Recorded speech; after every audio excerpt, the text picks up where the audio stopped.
Well, hello, everybody. Good evening and a very happy Tuesday to all of you. We're back for some more story time. Cody, good evening to you, my friend. For those of you guys wondering, Cody is coming up next. The Edge of Control starts next Tuesday. You'll start to see some tweets out about it and some of my social media posting. But after we finished Murder at Maplewood Manor, we'll be making our way over to read The Edge of. The name is escaping me now. The Edge of Control. I kept on wanting to say The Edge of Darkness, The Edge of Tomorrow. No, neither of those are right. The Edge of Control. We will be starting next week. So make sure that you tune in. It'll be a little bit different than what we're reading here, but hey. Yes, thank you. The Edge of Control. Again, a little bit different than what we're reading here, but hey, I am about debuting some authors who maybe need some more exposure and helping us both to grow together. So, tonight, we're going to be diving back into Murder at Maplewood Manor. Remember, if you missed the first 25 chapters, any part of the first 25 chapters, youtube.com/@SirArminius. I have the first 25 chapters there and ready for you to read at your leisure. Or listen to, I should say. You want to read it? Go to Kindle Unlimited. Get the book. Buy the book on Amazon. However, make sure you're supporting the author that way. But if you want to listen to my sorry ass read it to you, well, you can do that right on my YouTube channel. But again, if you do have Kindle Unlimited, you are interested in supporting new authors, make sure you stop out there and get the book. You can read right along with me and make sure that you are supporting these authors and helping them to grow in their craft as I get to grow in mine. Joy in general. Good evening to you. You know, I didn't see you on Saturday. Maybe I missed you. Maybe you couldn't. Either way, I missed you. I hope you were able to catch up on Murder at Maplewood Manor, so that way you know what's going on for us tonight. The other exciting news that I do want to share with you guys is I should have a book coming out on ACX, Amazon, Audible, coming up pretty soon. Finished production of it. Well, I finished my recording yesterday, got it approved today, so about 10 days, we should see that coming up. And as I was sitting downstairs watching Wednesday with my wife, because Wednesday's a good show, I got an offer on a second book through ACX. ACX is the author's way of going out narrators for their books. So I am super excited about some of that. And so everything I've gotten so far is nonfiction, which is just fine by me. I'm enjoying the heck out of it. I have been auditioning for some of these things since 2023, and I'm finally locking down some of them. So if you guys ever wondered, do you instantly gain the skill in your craft? No, you don't. Time, practice, do what you've got to do. Don't take the shortcuts. Don't let AI do the work for you. Find yourself a good voiceover artist. Find yourself the skills that you need to write your books. Do all of the things that you need to do to get yourself forward. It takes a while, but it does happen.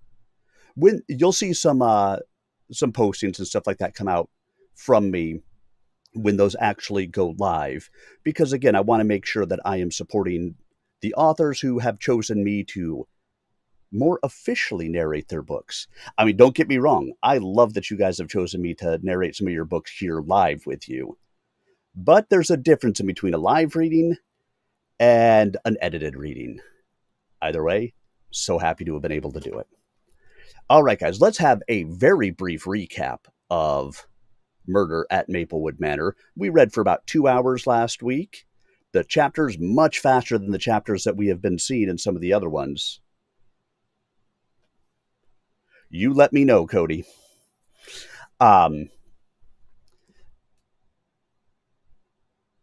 Chapters much shorter. I mean, we're talking 5-minute chapters on these versus the hour and a half to 2 hours that we were getting through like juxtaposition on some of them.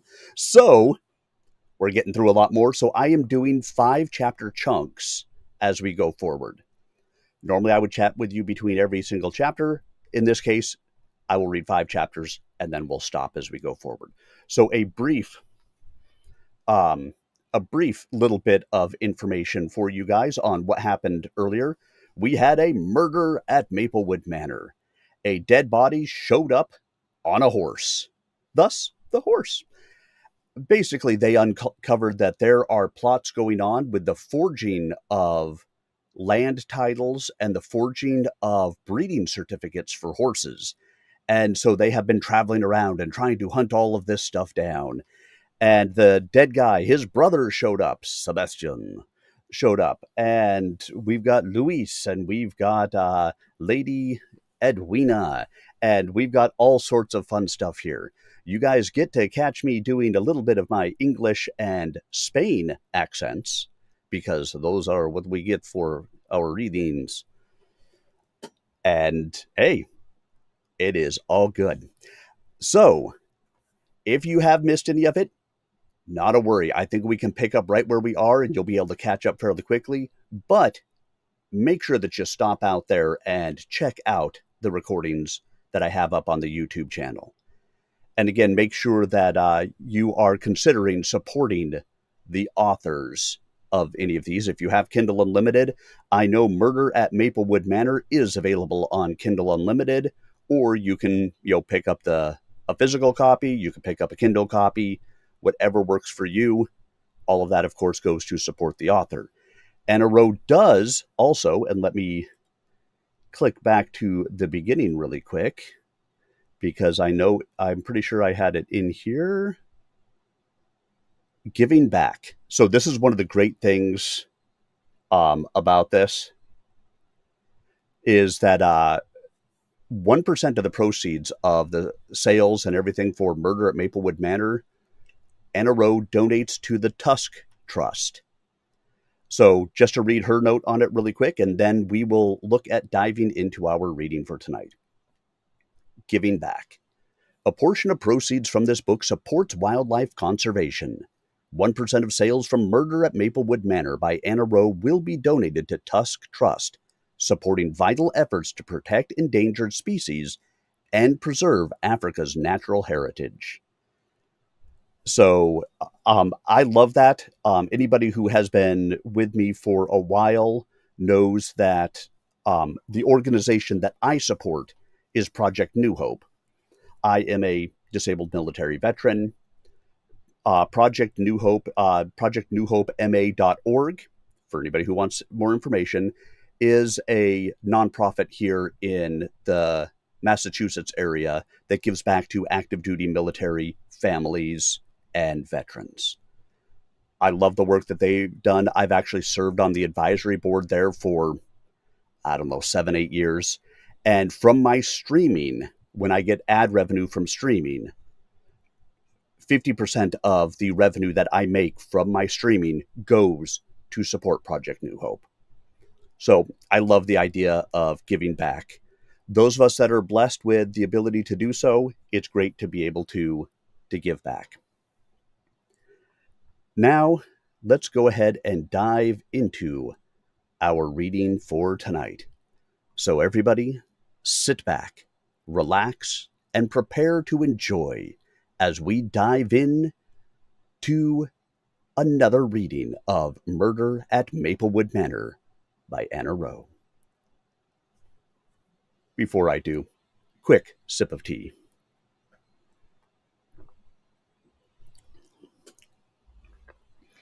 Prep the voice. All right, guys, here we go. Chapter 26, the Black Stallion, and the Brotherhood below.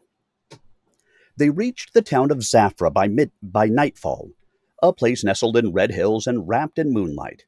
Its streets were quiet, but its silence felt staged, like a held breath. Wellington refused to leave the saddle.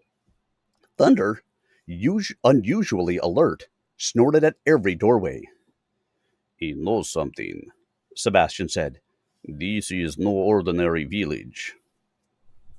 At the inn, the proprietor handed Edwina a key and murmured, "The bell tower watches everything, even things." Tabitha looked to the steep, slowly and windless air. "Disquieting," she said. "I love it." They checked into adjoining rooms and spread the latest documents on the floor. The symbol of the Black Stallion was now appearing on multiple seals and letters. "It's not just a crest," Lewis said. "It's a marker, and I think I've cracked the code on this page." He held up a sheet. Symbols aligned in a pattern overlaid perfectly with a centuries-old map of Zafra. "It leads to the old monastery." Rosario had sent a note with one line, "Ask for the Brotherhood of the Rains." Frank scoffed. "That sounds like a secret society run by jockeys." "It probably was," Tabitha said, adjusting her cloak, "which means it was probably effective." They made their way to the ruined monastery after midnight, lanterns bobbing like stars. A man waited in the archway, dressed in brown wool with a black stallion pin on his collar. "We've been expecting you," he said.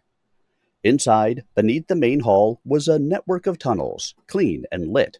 Shelves held journals, scrolls, bones, and bridles. "You're looking for the root," the man said, "but you've already found the branch. Claude Bellamy was one of us, a guardian, until he rebelled." "He didn't want it to continue," Edwina said. "He wanted to shed it, and that's why they killed him." He handed her a book. "This is a true history, what the bloodlines protect. Not wealth, but memory." Tabitha skimmed it. "They traced power not by money, but by loyalty. Riders, not rulers. Horses as witnesses." Frank stared. "You're saying Thunder's line isn't just noble, it's ceremonial." The man nodded. "The last of the witness line." Lewis exhaled. "And that's why they used him." Sebastian looked at Edwina. "Then he's more than a horse. He's the last truth they couldn't unwrite." In the stables, Thunder pawed the earth once and stood tall. The Brotherhood bowed, and the race to protect the past became a mission to preserve it. But somewhere in the dark, a new rider stirred. Not all bloodlines wanted peace. Chapter 27. Ghost Hooves and the Gambler's Code. The following day brought a storm. Rain lashed the tiled roofs of Zafra as if time itself were scrubbing secrets clean. Lewis remained in the tunnels with the Brotherhood's scribes, verifying entries and tracing the ceremonial witness line. Thunder's lineage was marked with a crimson thread. "Every major treaty was 2 centuries," Lewis said, "had a witness stallion nearby. Not official, symbolic, but documented, always present." Tabitha and Edwina walked the village square, cloaks soaked, piecing together what Claude may have learned, and what he risked. At the cafe, a woman in black lace handed them a folded card. "He rides at night. Find the red stable, or lose your chance." Frank read it twice. "Sounds theatrical. I'm in." Sebastian frowned. "The red stable. It's outside the old train station. It belonged to a racing syndicate founder. Supposed to be haunted." "Ghosts or gamblers?" Edwina said. Let's see who still plays. That night, they approached the red stable with lanterns and nerves. Inside, by flickering lamplight, a single man waited. Old, but not frail. His coat was velvet, his smile sharp. Lady Featherstone, he said, tipping his hat. We've never met, but I knew your grandfather. She stepped forward. You're the one who funded the first fake race, aren't you? Funded? I orchestrated it. Not for wealth, for leverage, control. He reached into a saddlebag and pulled out a wooden box. These are the remaining betting tokens. They control not the races, but the debts tied to them. Political favors, bribes, ancient and new. He threw a token at Frank. That one was for a mayoral election in Montreal, 1844. You're trying to scare us, Tabitha said. No, the man said. I'm offering you a seat at the table. The network has no head, but it needs new hands. Edwina stared at him. And if we say no? He pointed to Thunder. Then that horse dies, and the last on his legacy with him. A beat of silence. Then Wellington jumped from a barrel and knocked the token box to the floor. It scattered with a sound like breaking chains. Lewis stepped forward. The race is over. You have already lost. The man's eyes darkened. We'll see. He disappeared into the shadows, leaving only rain and memory. Back at the manor in Zafra, Edwina wrote the next chapter of their report. We publish everything, she said. The Brotherhood, the tokens, the threat. Sebastian nodded. Claude's race began with ink. It should end in truth. Tabitha looked at Thunder. And he? Lewis smiled. He leads one last parade in Madrid. Public, unmissable. Outside, the storm passed, but a new thunder rolled through Spain. Chapter 28. Madrid, Memory, and the Ride of Reckoning. Madrid awaited with banners strung across narrow streets and whispers thick as perfume in the air. Rumors of the Maplewood inquiry, of the Brotherhood, of the last witness horse, had arrived ahead of them. Thunder was housed in the royal stables beside retired cavalry legends. Wellington was given a velvet-lined perch and a silver dish. Lewis met with officials, arranging for public release of the report. Sebastian finalized the translations. Frank handled the crowd strategy. Tabitha organized a series of street lectures that somehow involved marzipan. Edwina prepared the final speech. It must be history and poetry, she said, and leave no room for lies. On the day of the parade, Plaza Mayor overflowed. Nobility stood beside merchants. Schoolchildren held hand-drawn signs. Truth rides with thunder. Trumpets blared. Edwina rode Thunder at the front, Lewis on her right, Frank and Sebastian behind. Tabitha walked beside them in a ceremonial dress, holding the sealed Maplewood report. As they approached the balcony of the palace archives, the crowd hushed. Edwina dismounted. She stepped to the lectern. 4 centuries, she began. Horses bore kings, letters and burdens. But one bore memory. This is his legacy. And ours.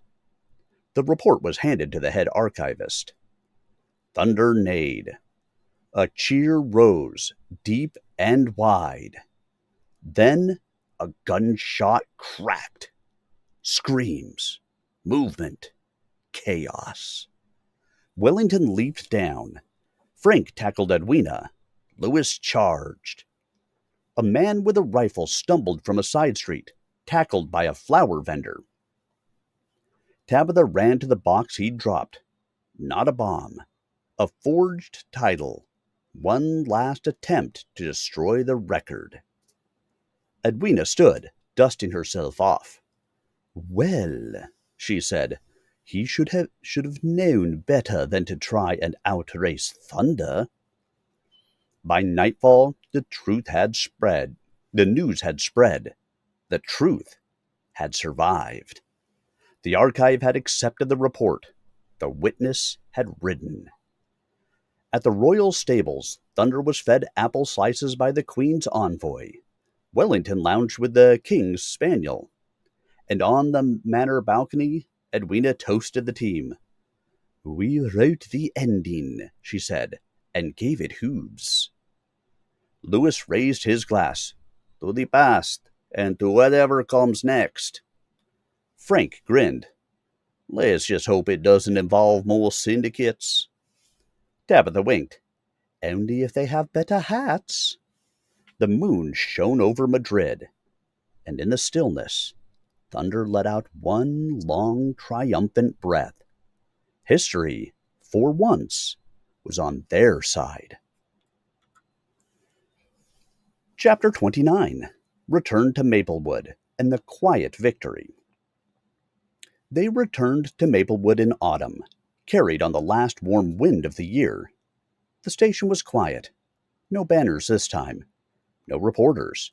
Just the rustle of leaves and a faint neigh in the distance. "This is the part they never write about," Tabitha said, "after the applause."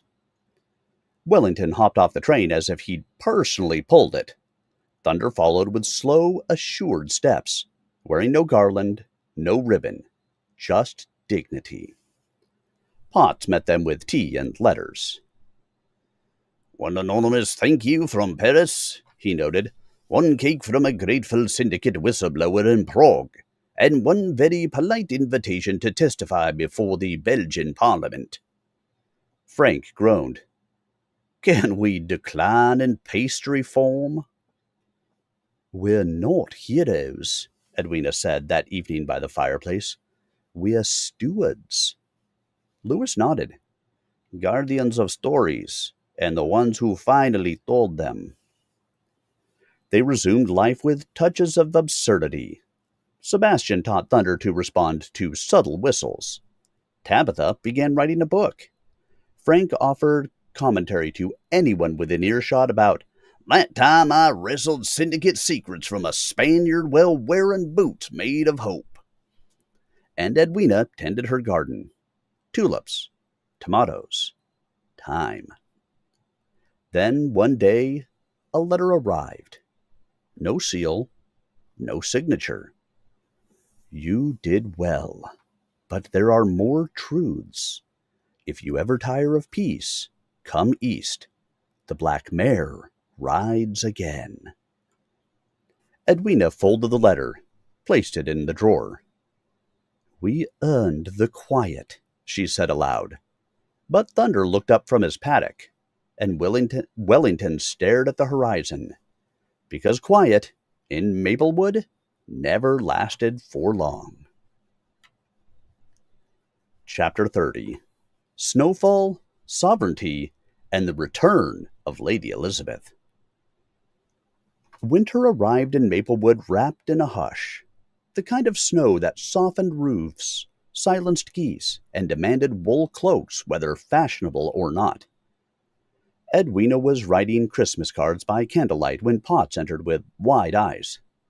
"There's a carriage on the road, madam. Very regal. Also very stuck." Louis and Frank helped push it free, while Sebastian comforted the driver. The passenger, emerging in blue velvet and more fur than practicality allowed, was unmistakable.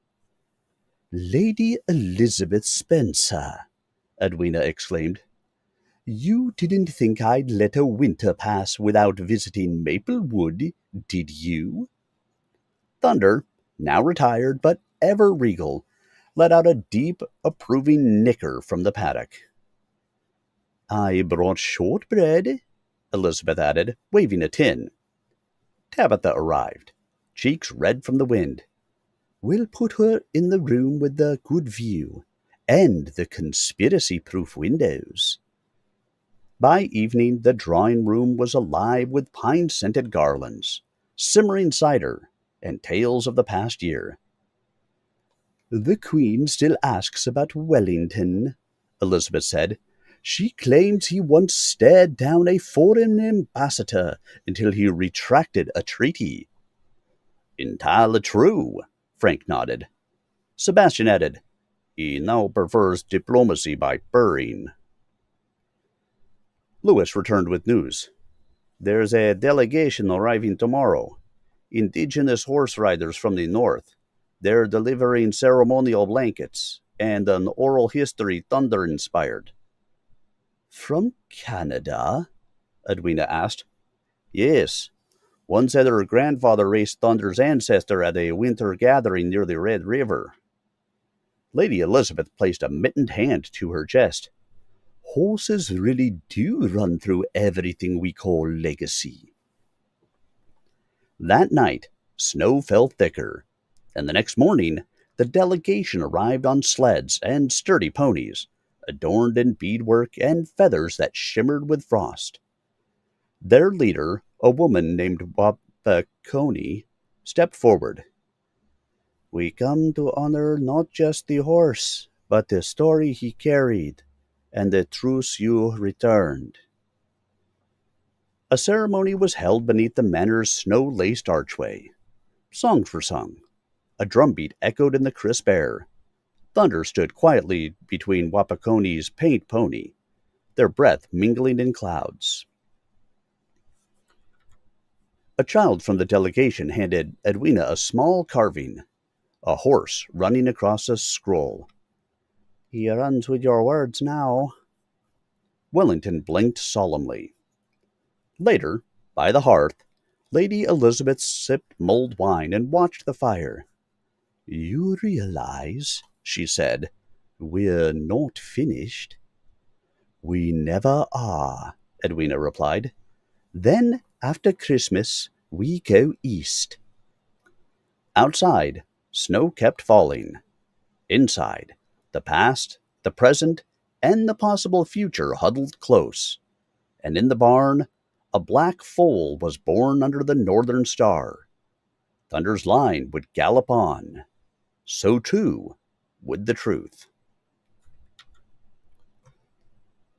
And the first 5 chapters done. Like I said, much faster on these chapters than we're used to on our previous readings.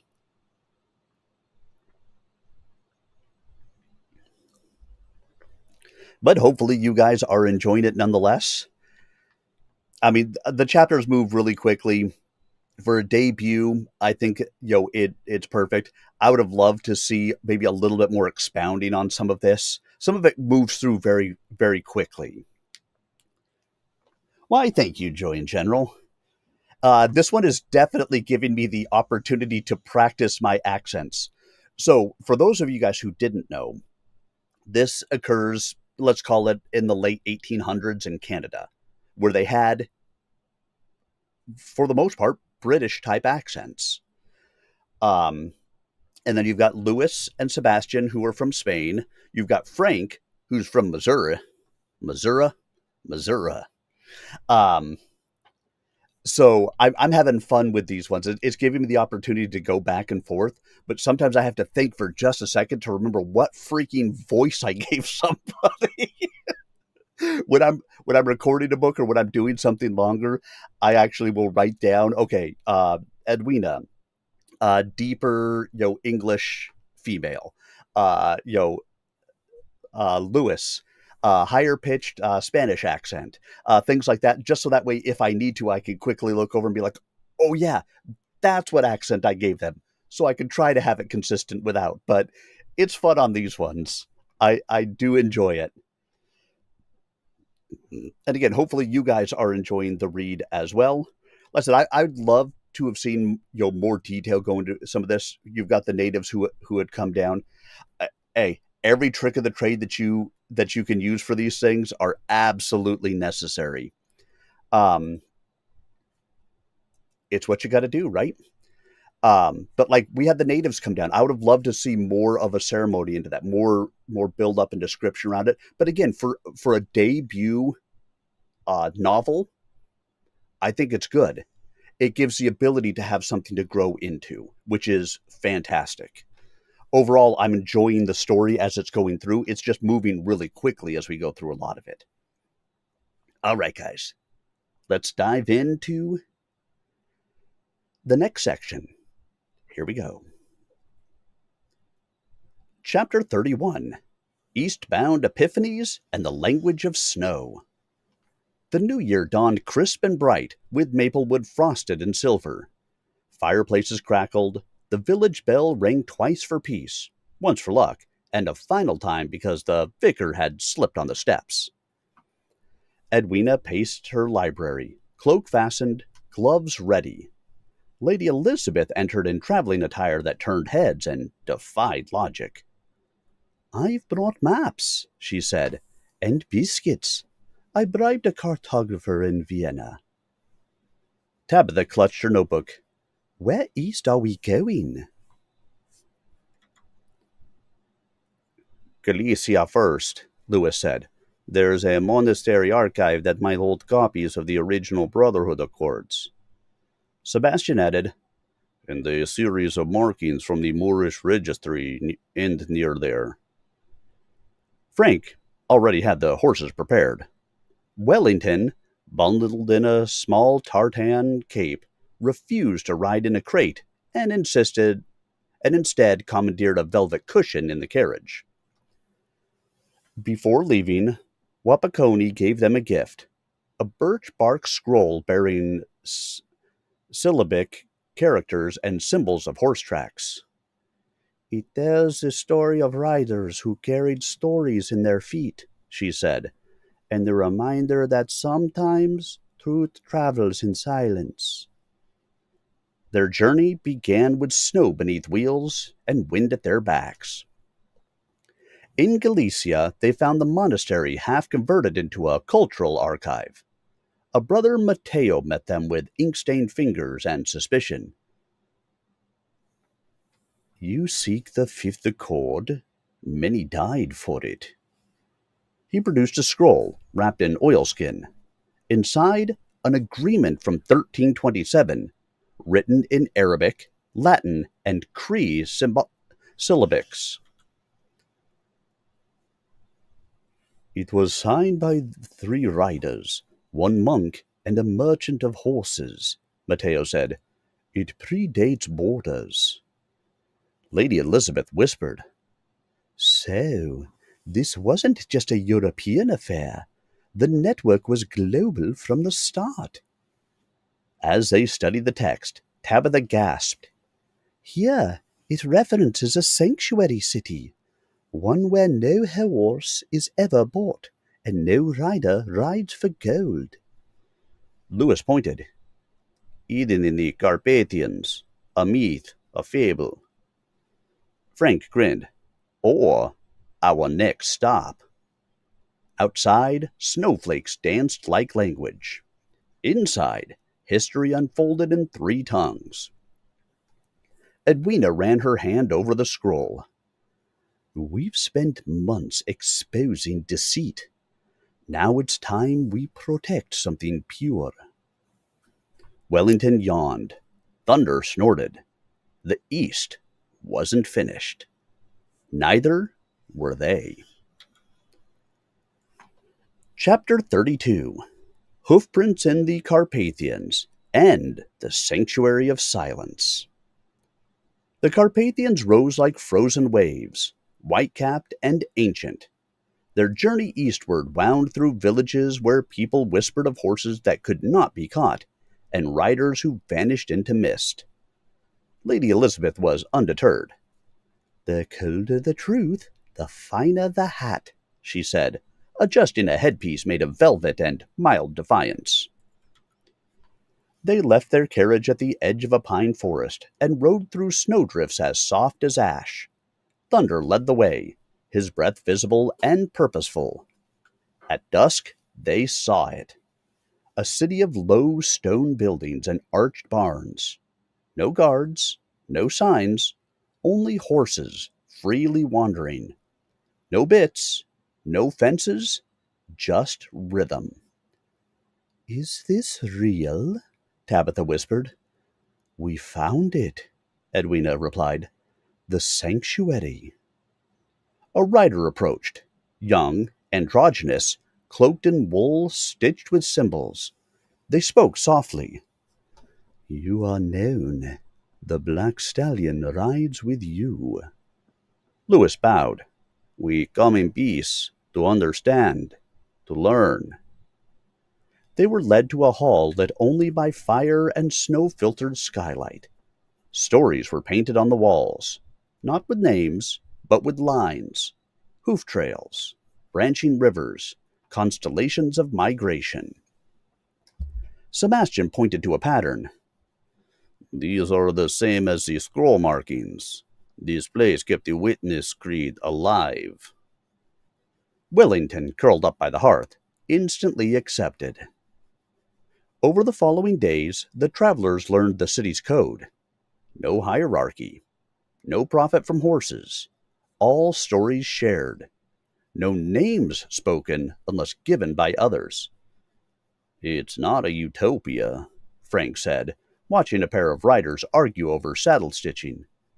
"No," Lady Elizabeth replied. "It's something rarer. It's sincere." They were shown the archive. Not books, but stone carvings, tapestries, braided mane fragments. A memory net woven by time. On the third day, an elder handed Edwina a carved obsidian amulet. "You carry witness. Now you protect origin." Thunder stood beside her, not bridled, not led, simply present. As they prepared to leave, children brought them a gift, a map of invisible paths, trails through memory, not geography. "One day," the elder said, "others will come who forget what horses once carried. When they do, send the stallion." "And the cat?" Tabitha asked. The elder smiled. "The cat will know." They rode out through falling snow, silent. No one said farewell. Because in the sanctuary of truth, no goodbye is final. Just the next ride waiting to begin. Chapter 33. The Unspoken Treaty and the Map in the Sky. They traveled west again by starlight. The sanctuary left its mark, not in their hands, but in their silence, the kind that carried meaning, the kind passed between riders like reins. One night near Bratislava, they camped beneath bare trees. Tabitha mapped their journey against the stars. "The constellations match the sanctuary's tapestry," she whispered. "The story is written in the sky." Lewis traced the lines with his finger. "So the map is not where, but when." "A cycle," Sebastian said, "of trust, of truth, and of power." Frank polished Thunder's saddle. "So, what's our next ride?" The next day brought them to a railway town humming with tension. Flags waved from embassies. Someone recognized Edwina and offered her a glass of plum wine and a newspaper. On the front page, the return of the witness horse. Rumors stir in the Balkans. "They know we passed through," Edwina said. "The truth rides ahead of us now." They were summoned to a diplomatic reception. Neutral territory, allegedly. Ambassadors, scholars, and horse breeders mingled under frost-bitten chandeliers. A man in sable robes approached with a folded treaty. "This was never signed," he said. "Too dangerous. It gave horses political power, as witnesses, as checks." He unfolded it. The same seal as the Brotherhood. Same markings as the sanctuary. We thought it was destroyed. Now it has returned. Wellington leaped onto the table and placed a paw directly on the line of signatures. An addition? The ambassador asked. A warning, Edwina replied. The witness returns. Let those in power remember they are watched. Later, by lamplight in a quiet inn, Lady Elizabeth stirred her tea. Do you think the Queen will approve? She'll be amused, Tabitha said, and she'll send us cloaks. Sebastian added, but she'll also listen, because we didn't just rewrite history. We remembered what others buried. The wind rattled the shutters. Lewis said softly, The witness line isn't just thunder anymore. It's us. And outside, the stars blinked like hooves galloping across ancient sky maps. The next ride was waiting, and they would not ride alone. Chapter 34 Of Coronets, Ciphers, and the Coming Storm. Spring returned to Maplewood with a flair for the dramatic. Blooms exploded overnight. Hedges sculpted themselves into suspiciously horse-like shapes, and the postman declared every Tuesday Thunder Day. Edwina sat beneath the pergola with a biscuit and a stack of coded correspondence. This one's in Scots Gaelic, this one in Ottoman script, and this one might be pastry crumbs. Wellington batted the last one onto the floor. Frank picked it up. Nope, cinnamon. Tabitha spread a map across the garden table. There's chatter from Vienna. Something about a coronet auction and a ciphered guest list. Lewis leaned in. Coronet auctions are cover events. Nobles by influence. Some by stories. Others, secrets. Lady Elizabeth arrived with flair, furs, and a fox-colored parasol. I do adore when spring turns into scandal. We're going, of course. Naturally, said Edwina. Thunder deserves a holiday. The coronet auction took place in a glass-domed hall in Vienna, where titles were whispered like illicit truffles, and every monocle held an agenda. Frank and Lewis infiltrated the bidders. Sebastian worked the ledger room. Tabitha stole finger sandwiches and schematics.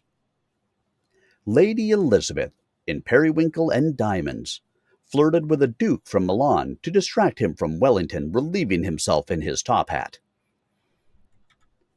Edwina followed the trail of ciphers to a mezzanine gallery. There, etched into the metalwork of the banister, was a symbol. The Black Stallion. Another branch of the witness web, she whispered. She found a hidden compartment beneath a bench. Inside, a booklet written in invisible ink, revealed only by candle heat. Tabitha translated it. It's a rider's oath, signed by someone named A. Bellamonte, dated 1792. Claude's ancestor, Lewis murmured. The first to rebel, Edwina said. Just then, Sebastian burst in. The ledger's been tampered with. Someone's hiding auction purchases, and one name came up twice, Hawthorne. But he's in custody, Frank said. Apparently not anymore. Outside, a black carriage pulled away. We're being watched, Lady Elizabeth said softly. As they regrouped at a cafe, a child slipped Edwina a note. He rides again. The mare waits in Prague. Edwina folded the note slowly. Then we go east again. One last time. Thunder neighed from the stable behind the cafe.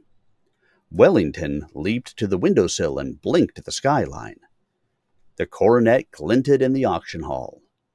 And far off, beneath Prague's castle spires, a black mare stood poised, watching, waiting. Chapter 35. Whispers in Prague, and the brush of a glove. Prague greeted them with its usual mystery. Fog curling around Gothic towers, whispers bouncing off cobblestones, and pastry that dared you not to eat 3 before noon. Lewis, usually reserved, seemed more alert than usual. "We're being followed," he murmured as they crossed Charles Bridge. "Yes," said Lady Elizabeth, adjusting her hat without looking. "But by whom, and for what? I suggest we find out before supper." The two had been paired more often lately. Elizabeth said it was logistics. Lewis said it was coincidence. Tabitha said it was fate with excellent cheekbones. Their first stop was a bookshop in the Jewish quarter where coded treaties were allegedly reshelved as cookbooks. There they discovered a volume titled The Mayor's Concordance. "It's a registry," Elizabeth said, flipping through, "of riders marked by the black mare. Not enemies, not allies. Watchers." Lewis touched a page gently. "Some of these names are from the Brotherhood scrolls. Others are new, active." The owner passed them a folded envelope. "Left for you this morning." Inside, a sketch of a mare in front of a cathedral. One word. Midnight. "That's the Old Town Square," Lewis said. "The clock tower." "Then we dress for mischief," Elizabeth replied. That evening, the others waited in nearby cafes and alleyways as Lewis and Elizabeth walked slowly across the square, arm in arm. "We make quite the couple," she said, with a teasing smile. Lewis smiled back. "For surveillance purposes, of course." "Of course," she echoed, though her gloved hand lingered on his a second too long. At the stroke of midnight, the astronomical clock chimed. A figure stepped from the shadows. A girl, no more than 12, with a silver horse pendant. "She waits for you," the girl said, "in the hall beneath the organ. Bring the witness." She vanished before they could ask more. Back at the inn, Edwina reviewed the pendant's symbol. It matched one from the sanctuary city. "She's real, the black mare, and she wants to meet." Lewis looked at Elizabeth. "I'd like you to come with me." "I'd be furious if you asked anyone else." The others smiled quietly. Frank leaned toward Tabitha. 10 Crowns says they kiss before dawn." Tabitha smirked. "You'll lose. She'll make him wait." And in the Prague night, beneath stars written in hoof-shaped code, the next truth waited. And maybe, just maybe, so did something softer. Something like love. Dun, dun, dun. All right, guys, 10 chapters down, 15 chapters to go. Because we're going to get to right about probably chapter 50 tonight. And then we will finish this up on Saturday. Which means the stream will probably be a little bit shorter than normal on Saturday, which is just fine. Because, well, I have books to record, so I don't mind having a little bit of a shorter stream. And that way it breaks up nicely for us, and we're not trying to force too much in one evening. You know, that's just the way it goes some days. Sometimes I feel I want to, run away. I want to, get away from the pain deep in the heart of me. Now, when we get to Cody's book, that might be a little bit longer. I think the chapters are a little bit longer on that one. I think the book itself is a bit longer as well. Although there are 90 chapters in it, so maybe they go a little bit more quickly than I think they will. We'll see how it all goes, right? Chapter 1: The Whisper in the Wires. Dun dun dun. But anyway, here we go. Let us get back in and we will get ourselves going for our next chapters this evening. As long as I can keep myself out of my Irish accent. Don't know if you guys caught it. Almost slipped into it for a second. Caught myself. We moved on. It's a fun thing about doing the accent sometimes is you might find yourself slipping just a little bit. Joy in general is used to that one, not for me. I had the worst time in, what was it, Blue Adept? I had an entire chapter with one person speaking, and it was a female speaking in an English accent. And I can do an English accent, I can do female speaking, but that long of doing it, I kept on accidentally slipping into an Irish accent. Here, at least we're moving back and forth often enough. Hey, you know what? You gotta have fun with what you do, right? There is no better way to be than to have fun with what you're doing. So that is all we can ask for, is that we find our ways to enjoy it. And I sure do. All right, guys, let's go ahead and get into our next one here. So grab yourselves your cup of tea, put your feet up, sit back, relax, enjoy, as we start into our next chapter. Chapter 36, Beneath the Pipes and the Pulse of Legacy. The next morning, Prague was wrapped in a mist that made even the sun seem uncertain. Louis and Lady Elizabeth departed quietly at dawn, their breath hanging between them like unspoken questions. The entrance to the cathedral's organ hall was hidden beneath a carved arch, obscured by ivy and thyme. Louis pressed the pendant into the indentation above the lintel. The door opened inward with a moan.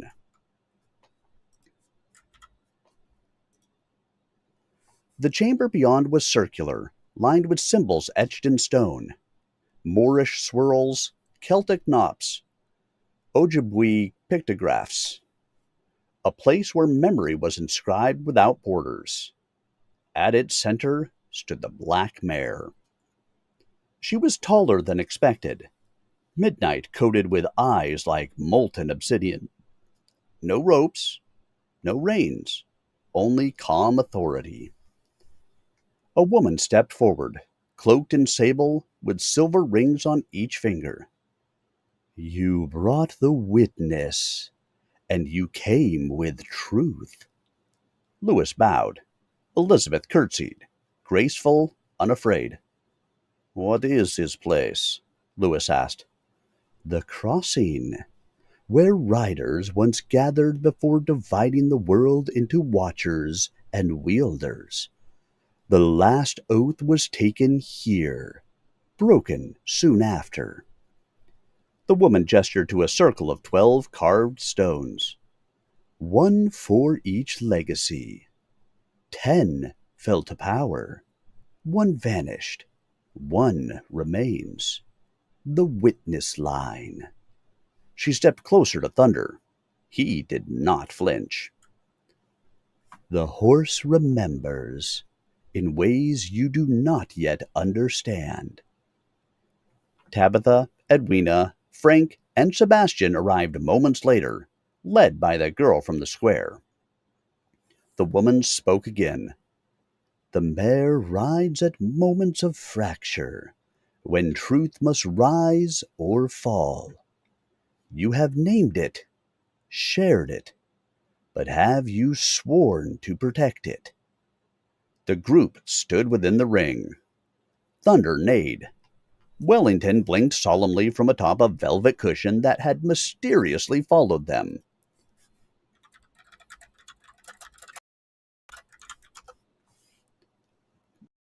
And let the vow be made.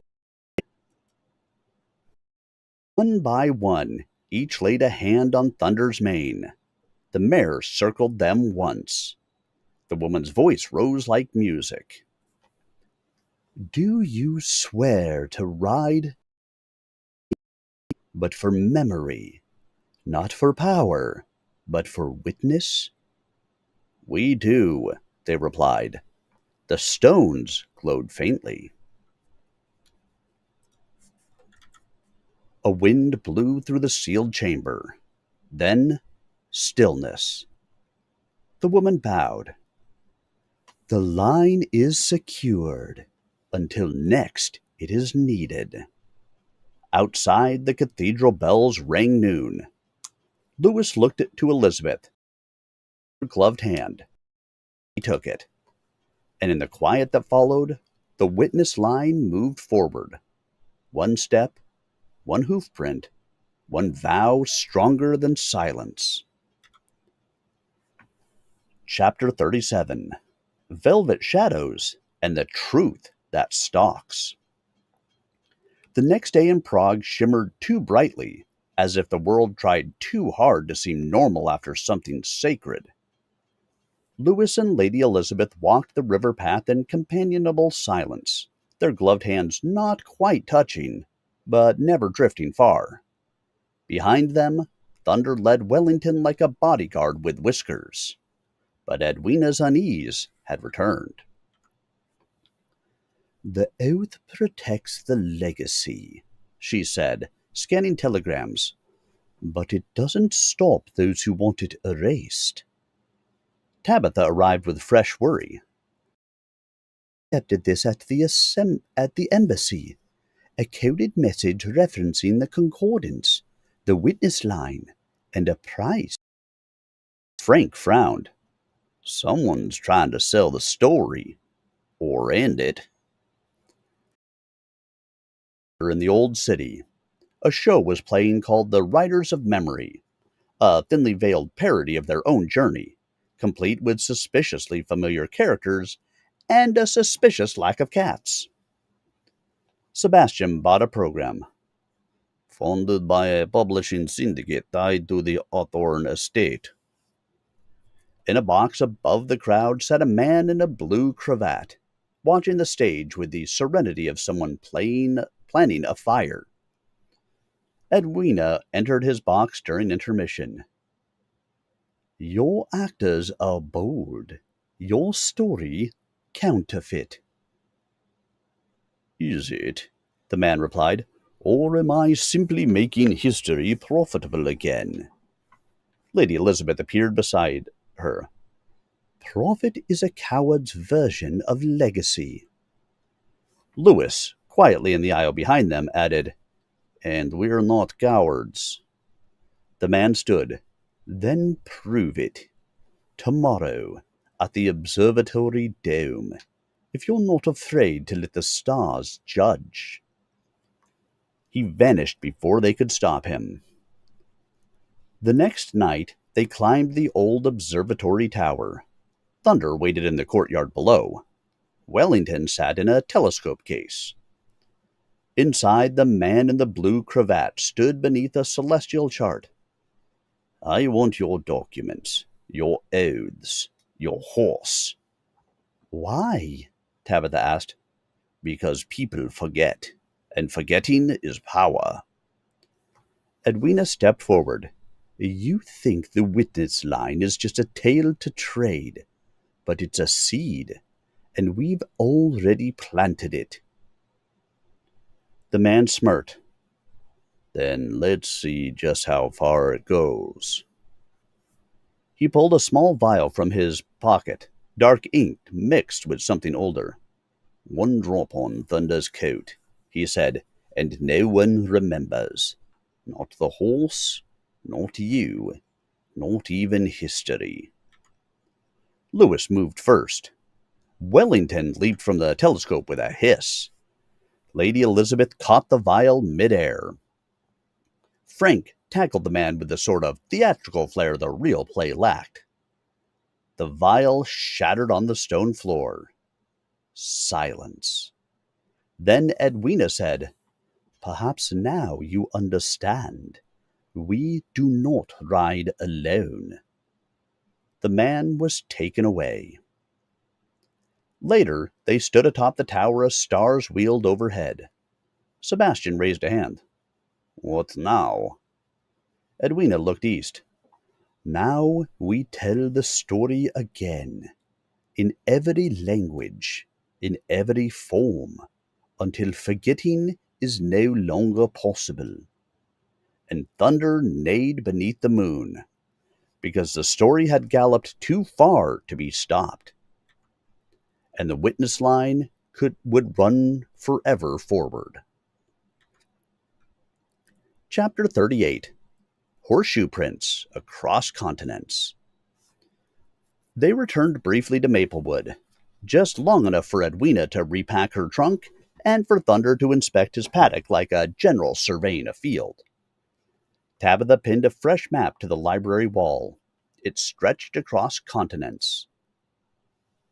"There's been interest from the Ottoman Archives, the Calgary Stampede Historical Society, and a mysterious librarian from Cairo who signs his letters with a hoof print."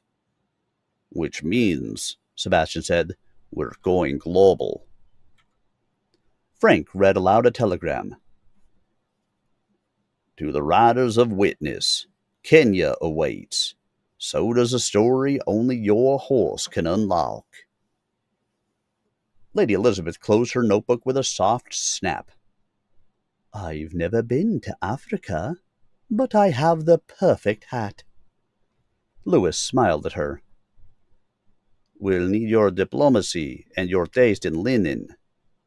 Their first stop, Nairobi. They were met by a Maasai scholar named Neku, who greeted Thunder with a gentle whistle and offered Wellington dried beef from her own pouch. "There are oral records here of a pale stallion arriving during the British Protectorate," Neku said, "but its rider left no name, only a scroll." In a red clay hut lined with beadwork, they were shown the scroll, sealed with wax and fur. "That's sanctuary script," Tabitha said, tracing the pattern. "But the dialect, it's layered. Cree, Arabic, Kikuyu, a braid of truce." "And look," Lewis added, "a hoof print pressed into the wax. Not forged, real." "Thunder's ancestor?" Edwina whispered. "Or Thunder himself?" Frank blinked. "Time travel?" "Legacy," Sebastian clarified, "but no less powerful." They followed clues from village to village, listening to elders, watching reenacted ceremonies, and collecting fragments of truth. One writer spoke of a dream, a black mare racing alongside a lion, guiding him to safe passage. "The mare is real," Edwina said, "and her memory runs deeper than ink." Before departing, Neku handed them a leather pouch.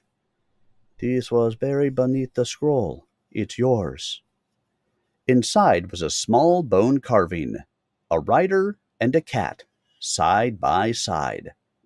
Wellington purred. Thunder lowered his head. As they boarded the train north toward Egypt, Lewis turned to Lady Elizabeth. "Everywhere we go, someone remembers." "And we make it harder for the world to forget," she replied, brushing dust from his collar. Outside the window, Africa rolled past in ochre and light, and in the sky, clouds shifted into the shape of hooves. The witness line had crossed oceans. Now it would cross time. Chapter 39. Sand, Stars, and the Seal of the Nile. Cairo buzzed like a well-guarded secret. The city moved with both ancient grace and modern defiance. Thunder seemed to adjust instantly to the rhythm, while Wellington adopted a suspicious fondness for mint tea. They were welcomed at the Biblioteca Misraya by its chief archivist, Zainab El Said, a woman with ink-stained cuffs and a gaze that missed nothing. "We've guarded something," she said quietly. "It isn't ours, but it remembers you." She led them to a vault beneath the restored Fatimid wing. There, sealed in glass and lit by filtered sunlight, sat a bunch of scrolls and a worn leather halter. "This was found in Aswan, near the ruins of a Roman garrison," Zainab explained. "Its markings match nothing in our records, except this." She unrolled a scroll. It bore a symbol, the black mare rearing over the pyramids. "The witness line ran here long ago," Lewis said, "before borders, before maps." Lady Elizabeth, standing beside him, brushed her fingers across the halter's clasp. "And it still runs." The scroll detailed a forgotten agreement. 3 empires, 1 horse, no language, only hoofprint seals. "This," Sebastian said, "is older than ink. This is memory made material." At sunset, they were invited to a gathering on the Giza Plateau. Bedouin riders performed a ceremonial passage, a mirrored reenactment of the scroll. "That's not performance," Tabitha whispered. "That's living record." One elder approached Thunder. He placed his forehead against the stallion's. "He has returned," the elder said, "as the story said he would." Edwina felt her breath catch. "The mare walks the desert wind. The witness walks beside her." Back in the city, Zainab handed Edwina a final gift, a clay stamp with Thunder's symbol fused into its base. "When the next truth must be sealed," she said, "use this. It holds more than wax." As they packed for departure, Lewis stood alone on the balcony of their quarters, Cairo glowing beneath him. Lady Elizabeth joined him, quiet at first. "Would it be presumptuous to say this feels like the beginning of something?" he asked. She took his hand. "Not presumptuous," she said, "just long overdue." Wellington leaped to the railing and blinked solemnly. Thunder whickered from the courtyard, and the stars above Cairo, old, loyal, watching, blinked back. The witness line ran through the sand now. Next, it would pass through the storm. Chapter 40. Thunder in the Desert and a Crown in the Dust. They crossed the Sinai at dawn, the air dry with anticipation. Their destination? Petra. But first, a detour summoned by the most unexpected telegram of all. Frank read it aloud, again and again. "To Lady Featherstone and the Riders of Witness. His Royal Highness, the Prince of Wales, requests your company in Wadi Rum. Discretion advised. The witness line has drawn interest from high places." "He is coming to the desert?" Sebastian asked, incredulous. "Oh, he's already there," Edwina replied, "and he wants answers. Or protection. Possibly both." Wellington, unimpressed by royal protocol, climbed into the saddlebag with a determined blink. They arrived at the wadi by camel and thunder. The red sand stretched to eternity, broken only by stone arches and tents sewn with velvet. One such tent bore a gold-stitched insignia, faint but unmistakable, the prince's personal standard. Inside, under a canopy of stars and lanterns, stood a tall man in travel-worn khaki with a knowing smile. "Lady Featherstone," he said, "your reputation precedes you, and so, it seems, does your horse." Thunder neighed softly. Louis bowed. Lady Elizabeth curtsied with barely concealed amusement. "We're honored, sir," Edwina said, then added, "though also curious." The prince gestured to a table of maps, scrolls, and a small obsidian horse statue. "These documents were intercepted en route to a syndicate vault in Istanbul. They reference the witness line, the Black Mare, and a projected intervention in Europe." Tabitha leaned in. "They're preparing to silence the story, globally." "And to rewrite it," the prince added, "with the crown's help, unknowingly. I need you to verify what's true before any treaty is signed." Frank raised a brow. "You're asking us to protect the monarchy from itself?" "No," said the prince. "I'm asking you to protect the truth from everyone." Lady Elizabeth studied him carefully. "And why now?" The prince looked at Thunder. "Because my great-grandfather once rode a stallion marked by a seal he didn't understand. I want to understand it before I wear the crown." They spent the night reviewing scrolls and sharing tea under stars that had watched empires rise and fall. Louis and Elizabeth sat close, fingers just brushing. "Do you trust him?" he asked. "Not yet," she replied, "but I trust the horse." The next morning the prince mounted a desert-trained mare and rode beside Edwina. "If I ever forget," he said quietly, "remind me of this, of him." Thunder galloped beside them across the red plain, kicking dust into the air. Atop the tallest dune the prince dismounted and placed a small banner, plain, silver, etched only with the witness seal. Wellington pawed at it, then sat beside it with approval. The journey continued, but now it did so with the weight and the watching of a future king. "Ah, yes, the monarchy. That is exactly what we need to have here. Ourselves some good old monarchy." So yes, I realized that if you guys had missed any of the first 25 chapters, which, no harm, no foul, certainly understand it, that you wouldn't have necessarily known that Wellington was a cat. And he's a cat that continues to show up everywhere, all the time, no matter what.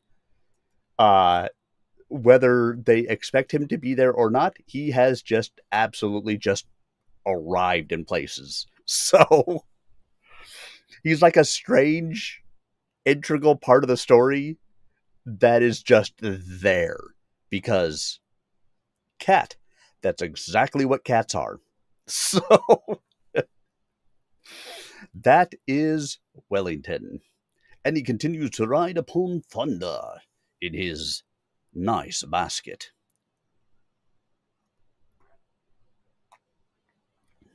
I love it because I know Wellington sat on the body immediately.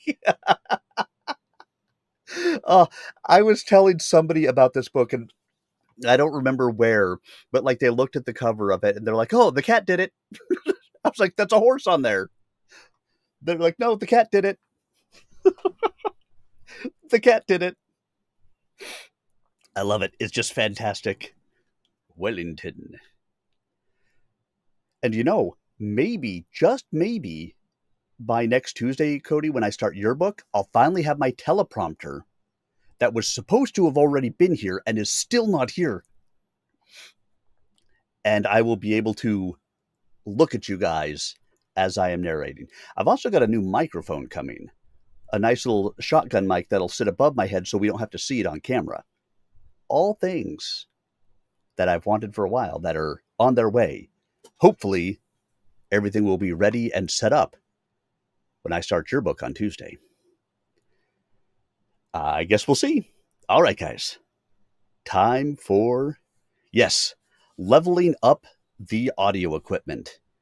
Been a long time coming. I've steadily leveled up a lot of this stuff as time has gone on. But I've really wanted a shotgun mic for a while because that way it sits out of the way. It's a lot more of a focused audio pickup. So like this microphone is fantastic, but it will pick up things over here. It picks up things over here, down below, way up above. While a shotgun mic has a pickup area for the most part of like here. Outside of there, it will attenuate it out. So I'm excited about that side of it. And the prompter I've been really excited about for a while.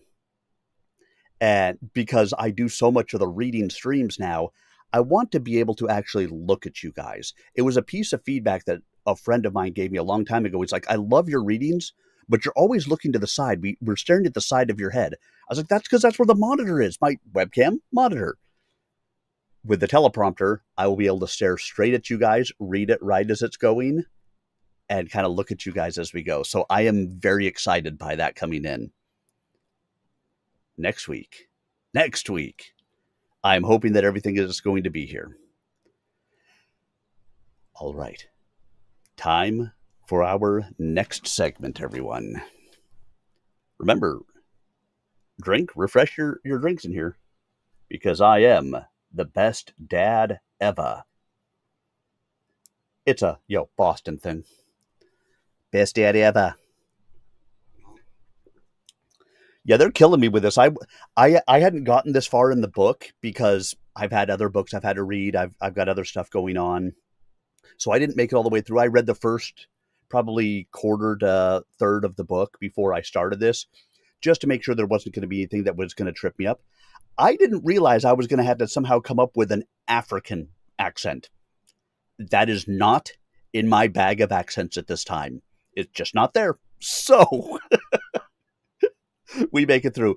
It's the same reason why, Cody, I've read some of your book. Your book seems really familiar for some reason. I don't know why. I don't know if it's something that I've read before, but like something just caught me as being familiar on it. But I didn't make it all the way through it because, again, I've got a lot of different books that I've got going on right now. And so I try to read the first little bit to get an idea of an author's style and whether it's something that I can just read right on the fly or whether it's something I really need to read through and write down some of the words that are going to be difficult coming up. The book that I just finished narrating had a lot of footnotes in it. And footnotes can be a pain sometimes because they're all people's names. And people have freaking crazy names. What do I know? I named my oldest with 2 I's in her name, where it would normally be one I, a Y, something else. It's okay. We do crazy things. But those are the things that tend to trip me up. But most of the time I can just read on through as we go. So like what you guys are catching with me now, I have not read this before. I am reading it at the same time as you guys are. So I don't know the end of this mystery. I don't know what's coming next. I read it along with you guys, which honestly is my preferred way to do a lot of these live streams, because then when you have the twists and you have the turns and the everything else, I get to be surprised right alongside you guys because I didn't know that it was coming, which is great. Which is one of the parts I've loved about Wellington, the fact that Wellington the cat just shows up in the chapter. All of a sudden it'll be like, and here's Wellington. And Wellington jumps out of the middle of nowhere, screams down and eats the head of something. Well, no, that doesn't happen, but it's a fun way to do it on a live stream. It's like an unboxing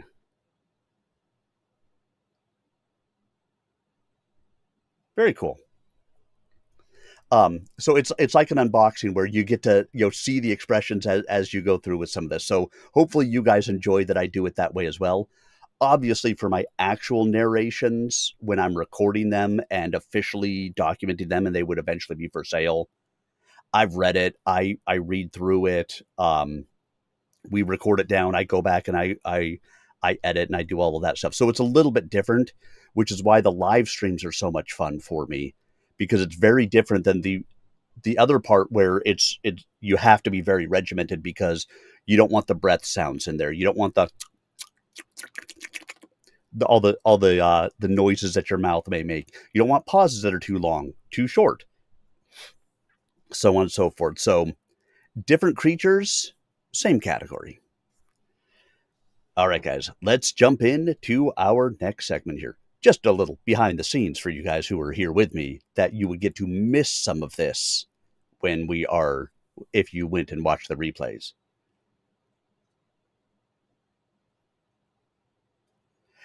You know what? Stories that expand and build on the same universe and continue on that stuff, definitely some of my favorites. I love, I mean, Joy in general and I both share this. Um, the last series that I wrote, the Apprentice Adept series, was a world building type of a series. It started with one book and it expanded out over multiple. And I think there's 7 total in that series. And the Wheel of Time, the Sword of Truth. Um, if you've ever read the Dresden Files, love the Dresden Files. Those well done. Um, Jim Butcher, if you guys have never checked him out, fantastic author. Um, has the Alera Codex, the stuff that's put out there by Brandon Sanderson, a lot of that stuff that world builds, and it kind of ties a lot of stuff together. So as you read more and more, you catch little clues as things go on. I love it. Fantastic way to write. All right, let's stop getting sidetracked for a minute. I love the conversation, though. I'm going to be honest. I love the conversation. Let's get to our next segment. Chapter 41, Petra, Echoes, and the Pact of Stone. They arrived at Petra just as the sun crested the sandstone cliffs, casting golden veins across ancient facades. The lost city glowed like fire captured in architecture. Thunder led the descent into the narrow seek, hooves silent on stone. Wellington perched in a carved niche like a deity on holiday. Edwina carried the obsidian horse statue given by the prince, wrapped in cloth and questions. The documents reference the final ledger hidden in Petra, Sebastian said.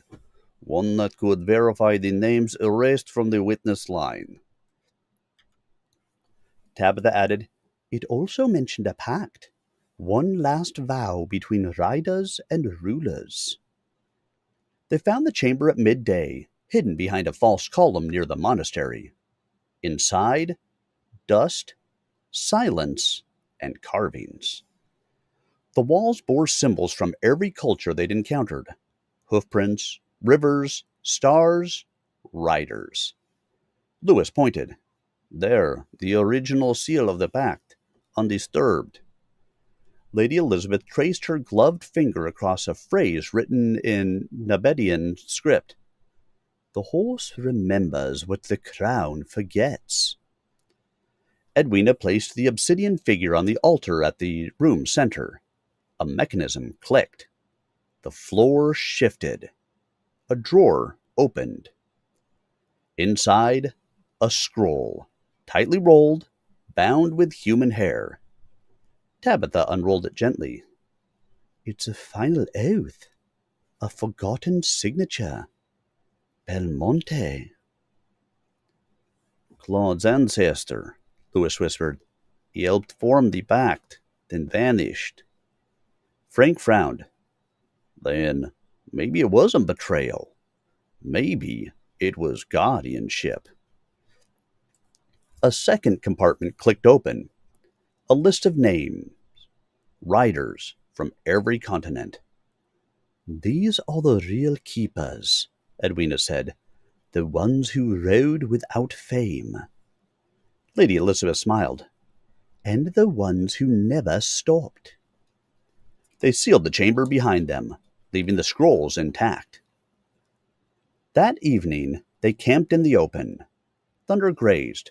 Wellington stalked scorpions. The sandstone cliffs whispered. We've reached the beginning, Edwina said, but not the end. Lewis turned to Elizabeth. Then what are we now? She leaned into his shoulders. Witnesses, riders, and possibly us. Wellington purred. Stars prickled the desert sky. The pact was no longer broken. It had been renewed by fire, by hoof, and by vow. Chapter 42. The Message in the Marrow and the Return to Rain. They departed Petra under a sky that felt newly carved. The desert had spoken, and now it was time to listen elsewhere. Their next destination? The Orkney Islands. Tabitha had discovered an ancient Norse journal among the sanctuary scrolls referencing a storm rider and a message buried in stone. The coordinates led to a burial cairn older than any of us can date, she said. Possibly even older than Wellington, though he'll deny it. Thunder boarded a specially prepared ferry with royal escort. The prince had privately ordered customs waived and tea delivered. Edwina read the weather report. Storms incoming. Fitting. When they arrived, the wind howled across moss-covered cliffs. They were met by a folklore archivist named Ailsa, whose first words were, The horse is here, then. The stones have waited. She led them to the Ring of Brodgar, where mist clung to the monoliths like secrets. A shallow mound nearby had recently shifted. Beneath it, bones. A skeleton buried with a stone bridle, and a scroll tube sealed with wax. Tabitha handled it carefully. It's an Old Norse and early Gaelic, with Cree runes. This predates even the fifth accord. The scroll inside was brittle but legible. The mare returns when kings forget. The rider sleeps when names are sold. Remember us by hoof and bone. The truth is in the marrow. Lewis frowned. The encrypted stories into burial sites. Memory buried like treasure. Elsa added, The scrolls say the mare's first rider fell here, far from home, but his horse returned east. Lady Elizabeth whispered, So, the black mare has walked this path before. Wellington sniffed the stone bridle, then sneezed. A puff of dust revealed a pattern, stars arranged to mirror the sanctuary ceiling. It's all connected, Edwina said. The pact, the witness line, the stars. They spent the night in a coastal stone house, rain slashing at the windows. Lewis and Elizabeth stood by the fire. Would you ever stop riding? He asked. She shook her head. Not if you're riding with me. In the morning, they buried a new scroll, written in all their hands, sealed with a clay stamp from Cairo, buried in the cairn. So they'll know we remember, Sebastian said. And that we came back, Frank added. Thunder stepped forward and pressed his hoof gently into the moss. A seal, a message, a promise. And somewhere, beneath cloud and salt, the black mare ran, waiting for the next truth to carry. Chapter 43. Cathedrals of Code and the Bell That Remembers. Spring followed them south to Edinburgh, where church spires pierced the fog and every stone seemed to whisper. They were here not to preach, but to decode. The archives of St. Giles had recently unearthed a forgotten chamber sealed beneath its crypts, found only when a choir boy's sneeze triggered an echo in the wrong direction. Sebastian and Tabitha led the investigation, joined by an archivist named Malcolm, who wore tartan with authority and carried a shepherd's crook for navigational charm. "The space hasn't been opened in over 300 years, he said, adjusting his spectacles. But the bell in the tower rings differently when the mayor is near. Lewis raised a brow. You're saying the Black Mare changes acoustics? I'm saying the bell remembers. The entrance lay behind the Lady Chapel. Edwina pressed the clay seal from Cairo into a keystone. It clicked. A stairwell descended beneath the chapel, spiraling into damp memory. At the bottom, a vaulted chamber lined with brass plaques, dusty tomes, and an altar shaped like a horseshoe. Tabitha gasped. Look at the inscriptions. 6 languages, 5 centuries, and 1 repeating symbol. Wellington hopped onto the altar. One paw tapped a brass tile.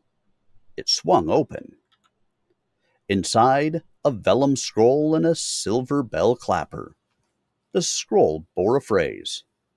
To those who ride with purpose, the sound of truth must ring where lies echo loudest. Edwina read it aloud. Thunder, above ground, neighed once, as if in answer. Frank arrived, drenched from a rooftop survey. There's a symbol etched into the base of the bell. You'll never guess. The witness seal? Sebastian asked.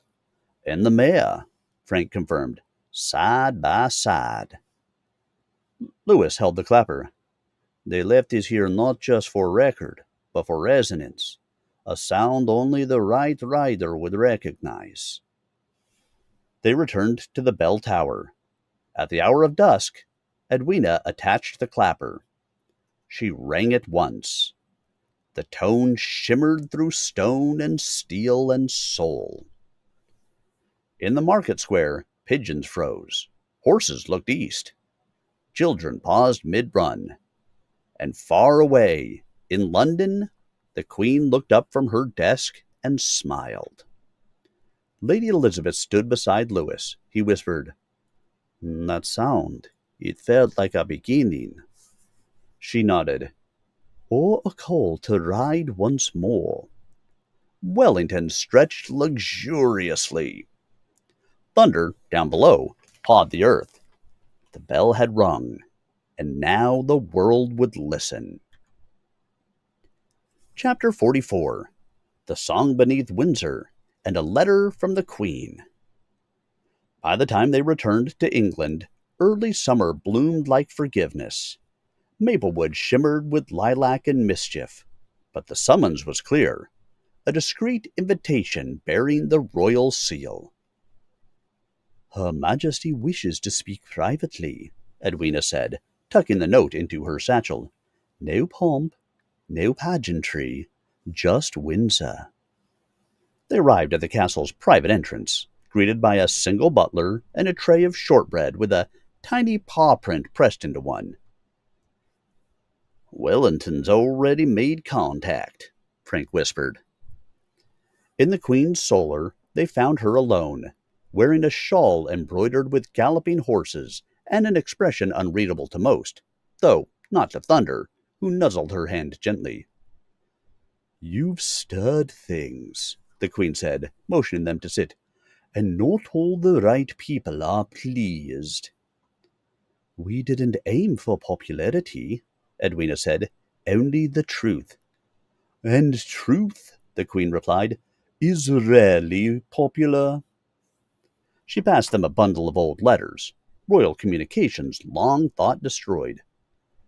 My grandmother was one of them, she said quietly, a silent rider. She carried secrets between kingdoms on a horse they never dared name. Tabitha unfolded a page. This is sanctuary ink. It predates your coronation. It predates the monarchy as we know it, the Queen corrected, which is why it frightens some. Lewis bowed slightly. And yet you called us. Because you've done what I could not, the Queen said. You made the story heard, and now it must be sung. She handed them a scroll. One final vault lies beneath Windsor Chapel. The choir sings above it. The song is the key. Lady Elizabeth blinked. A hymn? A map, the Queen said, in music. That night they stood beneath the chapel as a children's choir sang a forgotten piece called The Writer's Lament. Thunder stood motionless. Wellington curled on a pew. The final verse echoed, and a section of floor shifted open. Inside, a chest of scrolls, stamps, and a set of reins. These were passed down from rider to rider, Sebastian said, and meant to return only when remembered. Edwina placed the chest into the Queen's hands. It's yours. The story's home. No, she said softly. It's yours. I've kept it safe. You've made it live.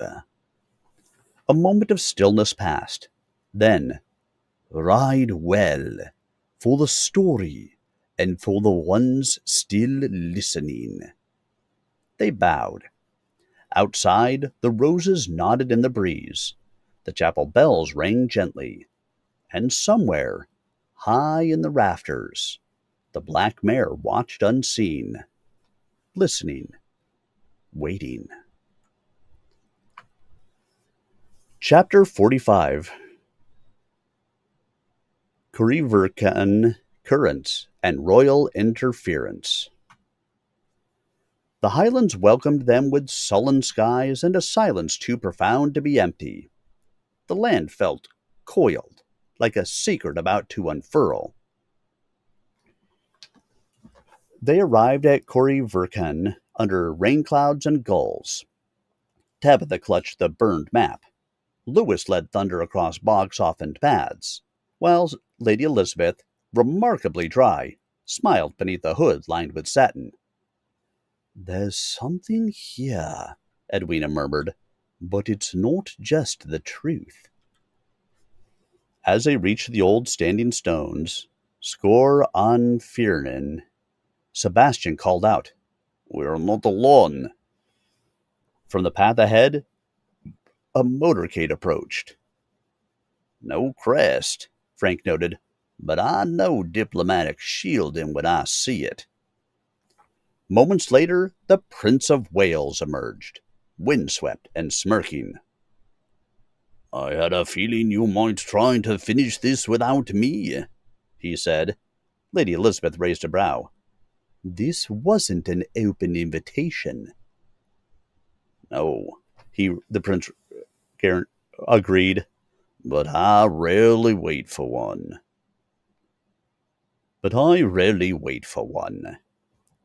Lewis's expression was unreadable as the prince approached. Thunder shifted between them. The cloaked guardian stepped from the stone ring, same as before, older than any of them, holding a cold black feather and a scroll. This is not yet the end, she said. You must carry what's unfinished. She handed Edwina the scroll, whispering in a language they all half understood. The prince took Lady Elizabeth's hand. Come with me. I want you to see what the crown now keeps hidden. She hesitated. Lewis stepped forward. She is with us. We share the burden. But perhaps she doesn't want to share, the prince countered, smiling coolly. Elizabeth looked between them. Lewis, steady and certain. The prince, bold and brilliant. I'll ride with both, she said calmly, until the truth decides. Wellington let out a decisive sneeze. Tabitha turned to Edwina. We'll need more tea and a neutral witness. Edwina nodded. The cat will preside. As the scroll was unfurled, the rain stopped. A shaft of sunlight fell across the circle. Where loyalty divides and truth is tested, let hoof and heart be weighed not in gold, but in what remains when silence ends. Sebastian whispered, This was meant for now. They made camp that night beneath the cairns. Lewis sharpened a penknife. The prince whistled a Highland tune. Elizabeth tended to thunder with careful hands. So much history, she whispered. Lewis passed her a blanket. And more waiting. The prince poured her tea. Then let's ride into it, together. Her eyes flicked between them. She didn't answer. The wind rose, and far on the ridge the black mare stood, no longer alone. There were riders below, and one of them would carry her next memory.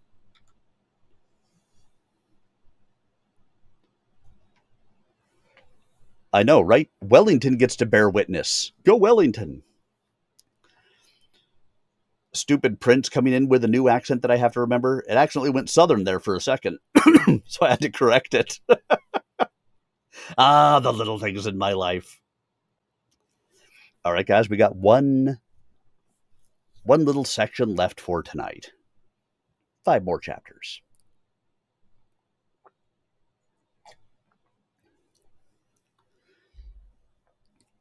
My mind takes me on an adventure when I start writing, and that's what I enjoy about writing. Yeah, I don't disagree. I have tried in the past. I don't have the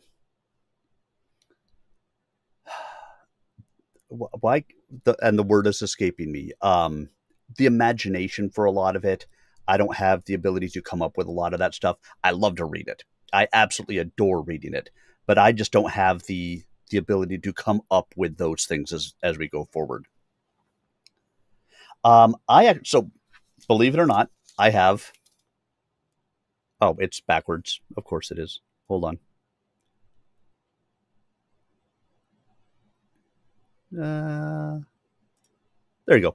Christmas tea. My wife bought me this a pack of different teas, holiday related for Christmas, and I've got a shelf next to me, so a bookshelf is over on my right, and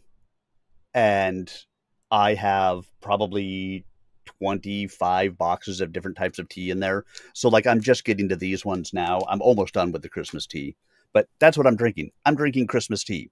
It's September. All right. Flip me back. Boop. It isn't. It's actually, what are they? An irresistible holiday tea. No, it tastes more like almost like a Christmas cookie. Like it's got some of those spices that you would associate with like a Christmas dessert. I love peppermint tea. It's a great pack. It really is. I want to say I just finished up the gingerbread the other day. This is finishing up the Christmas tea, and then I have a winter spice one. Again, sorry guys, camera mirrors. It's a winter spice one that I don't drink these ones a lot as much because they're herbal teas. And with what I do, I like just a little bit of caffeine as a hit in the evenings. So, again, as we look at our behind the scenes here, because why not tonight? If you look over to the side here, well, that wasn't where I wanted it to go. Let's look over to the side here. You can see my teapot. I have an electric tea kettle that I keep up here. The dog, of course. Puppies. And so I have an electric tea kettle that I keep up here in my office specifically because as I'm streaming, as I'm doing the stuff here, this is also my work office for any of the stuff I do during the day. So obviously, the work that I do here does not pay for all of my living. I do have a full-time day job. In fact, I am an instructional designer. I write training classes for people. Creativity. That was the word I was trying to come up with earlier. Creativity. I don't have the creativity to be a writer. Anyway, so I keep like I'll have a cup of coffee in the morning, and then like throughout the day I'll make myself cups of tea, all of that stuff. So it's really handy for me to have a lot of this stuff in my office as my day goes on. And on longer streams when I'm not reading, like if I have one of my game streams, I may make a cup of tea while things are going. But obviously, when I'm recording these, I'm not making a cup of tea. So, yeah. But peppermint tea's absolutely one of my favorites. I want to say it's a black box. It's a black tea. Um, it's not Twinings. I want to say it's I'm coming up with a blank on the name right now.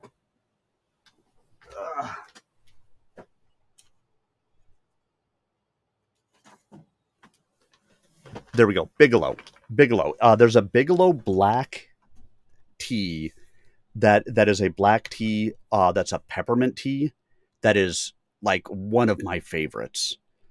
My other favorite one is the I want to say it's the Bigelow chai tea.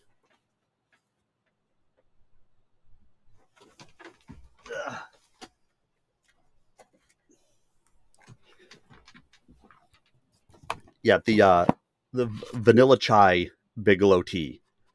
Absolutely one of my favorites. And especially come wintertime, I do love the peppermint teas around the holiday season and stuff. So I highly recommend that vanilla chai if you have not tried it. It's really good. And like I said, it's a Bigelow. I want to say it's a Bigelow. It comes in a black box. It's like a black tea with peppermint in it. So it's not an herbal one. It's an actual black tea that has some peppermint to it. That is just fantastic. As we talk about teas here on, our reading streams, because what could be better than tea on a reading stream? Should absolutely be drinking more tea. All right, guys, let's get into our final segment for this evening. As we get ourselves from chapters 46 to 50, and then we will wrap for the evening. I will get these all posted up onto YouTube, so that way if you missed any of it, you can stop back out there and check it out.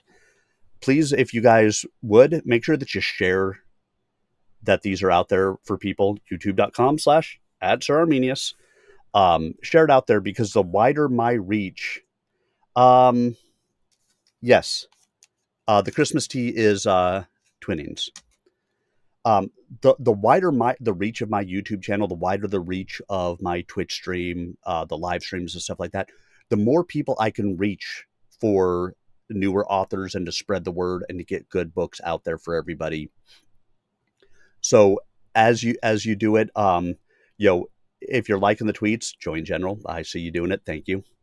Um, any of the sharing, any of the things like that, just helps me to spread the love a little bit farther for everybody. So, make sure you stop out there. If you missed any of it, catch the recordings. If you think anybody might be interested, send them on over to give a listen to them. All right, guys, let's dive into the last segment. Chapter 46, Letters Between Lines and a Rose with Two Thorns. They left Corrivercan with more than just scrolls. Each step forward stirred undercurrents of history, of heart, of tension too polite to name. Back in Edinburgh, the group split for a day of quiet sorting. Edwina met with archivists. Sebastian cataloged inscriptions. Frank played poker with 3 bishops and won a goat.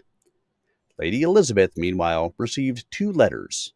The first, handwritten, bold, from the prince. You are the most honest threat I've ever faced. I admire it. Let me show you the other truths I cannot tell the public. The second, written on handmade paper. From Lewis. I trust what we've built, and I trust you to carry it with care. But if your answer lies elsewhere, say so. I would rather ride away with pain than illusion. She folded both. Neither was easy to answer. You always did collect complications, Tabitha said from across the room, sipping something that smelled herbal and ominous. They arrived uninvited, Elizabeth replied. So did most of our truths. In the evening, the team reassembled at the Royal Scottish Geographical Society, where a new find awaited them. A map. Folded, fragile, sealed with wax and a feather pressed into the seal. Lewis, still composed, translated the Latin margin. A trail of riders, one vanished in Venice, another in Vienna, the third returns. It marks the 3 hearts of witness, Edwina added, places where the line was once broken and can now be restored. The prince, who had arrived quietly in time for tea, spoke up. Then let me take you to Vienna, officially, discreetly, royal escort. Frank whistled. Alliteration. Must be serious. Lewis remained silent. Elizabeth tilted her head. We'll follow the trail. Vienna next, but I decide where I ride. Of course, said the prince, his tone polished. That night, under the gaslights of Charlotte Square, Lewis and Elizabeth walked slowly. Are we drifting apart? He asked. She shook her head. We're being pulled. History has its own gravity, but I haven't let go. Neither have I, he said, then added softer. Not yet. Wellington appeared from a hedge, dragging a half-chewed love poem and an ink-stained glove. Tabitha, watching from above, sighed. Even the cat's confused. But the map was clear, and Vienna was calling. The next writer's story waited, and so did a choice, blooming like a rose, with 2 thorns. Chapter 47. Waltzes, Warnings, and the Clockwork Heart. Vienna shimmered with history and chandeliers. Beneath the grandeur of palaces and concert halls, the city hummed with unfinished stories. One such tale waited at the Hofburg Library. The prince secured them access through diplomatic channels. Lewis secured backup plans. Lady Elizabeth packed 2 gowns and 0 explanations. You're walking a tightrope, Tabitha warned her. Don't slip unless you want scandal. Or a waltz, Elizabeth replied. The team arrived at the library to examine a locked case marked with the witness sigil. Inside, a pocket watch. It's broken? Frank said. Or waiting to be reset, Sebastian said. The inscription reads, Time stops for liars. Truth winds forward. The prince handed it to Elizabeth. You're the only one who can unseal it. The seal matches your feather clasp. Lewis looked away, jaw tight. The watch clicked open. Inside, a folded scrap of music. A single waltz. No title. It matches a melody from the chapel choir, Tabitha whispered. The Rider's Lament, played backward. The prince arranged a formal gathering that evening in a hall near the Danube. It would be, officially, a cultural reception. Unofficially, a listening post. Elizabeth entered on the prince's arm, dressed in sapphire and mystery. Lewis stood across the hall with Edwina, watching silently. The orchestra played the unnamed waltz.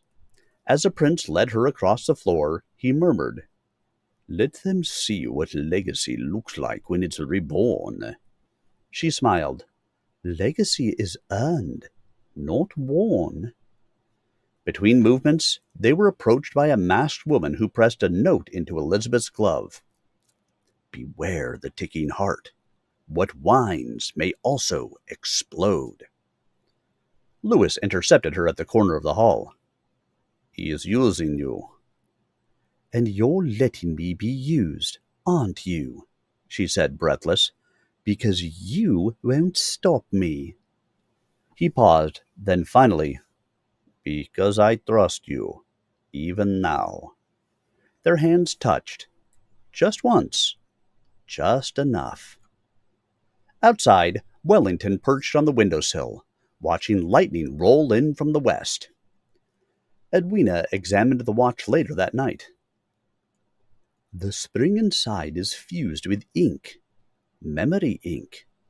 If it breaks, the song's story dies."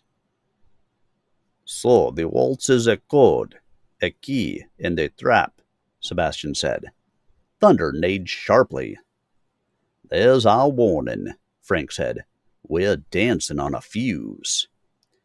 As the storm rolled toward Vienna, the witness prepared.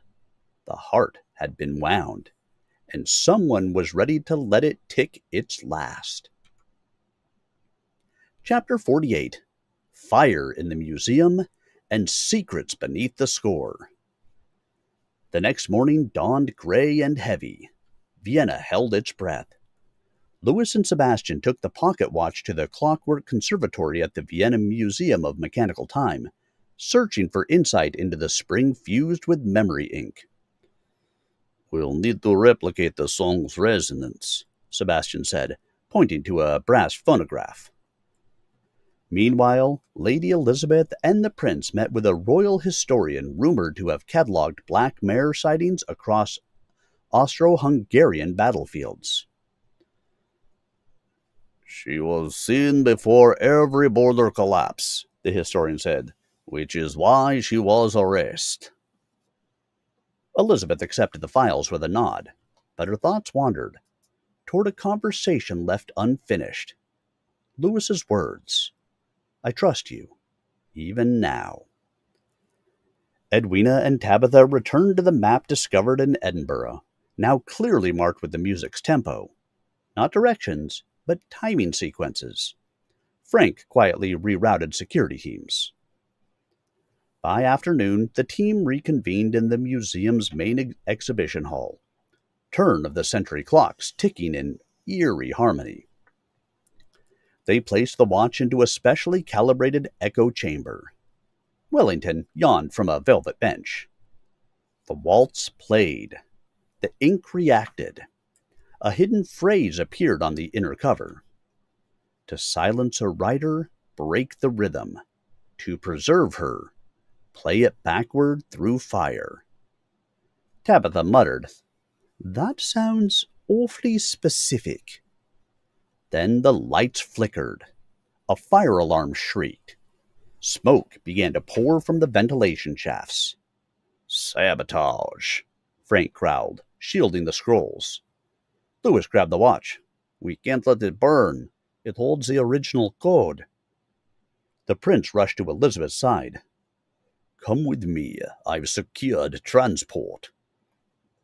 She hesitated, looked back. Lewis held her gaze, holding the watch in one hand, flames licking behind him. She ran to him. "I trust you too," she whispered. Then to the prince, "But not like this." They escaped through a servant tunnel. Thunder waiting outside, agitated but loyal.